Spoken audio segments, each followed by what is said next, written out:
Erim bu videoni Instagramga qo'ysang, aniq seni O'zbekistondagilar bir kambag'al, bechora deb o'ylaydi deb ogohlantirdi. Bugun sizlarni universitetimizdagi tekin kiyim va oziq-ovqat olish imkoniyati bilan tanishtiraman. Tanishing, bu Campus Closet. Bu yerda siz yangi, ikkinchi qo'l, volontyorlik asosida topshirilgan kiyimlarni tekinga olishingiz mumkin.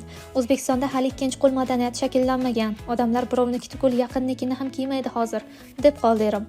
Bu do'kon ball sistemasida ishlaydi. Har bir talaba 4 ballgacha ishlata olishi mumkin. Masalan, kamzul olsangiz 2 ball, futbolka olsangiz 1 ball, shim olsangiz 1 ball va hokazo. Undan ortig'ini ola olmaysiz. Xullas, mana bu kofta va shimni yangi holda topib oldim. Undan chiqib, yonginasidagi Campus Pantry'ga kirdim. Bu yerda siz 6 ballgacha oziq-ovqatlarni tekinga olishingiz mumkin. Meva, sabzavotlar, sut mahsulotlari, guruch, makaron, xullas ko'p narsani topsa bo'ladi. Men 2 ballga non, 2 ballga sut va 1 ballga pishloq olib qaytdim. Talabachilik kursini doim shunaqa tekin yoki arzon joylarni qidirib yuramiz.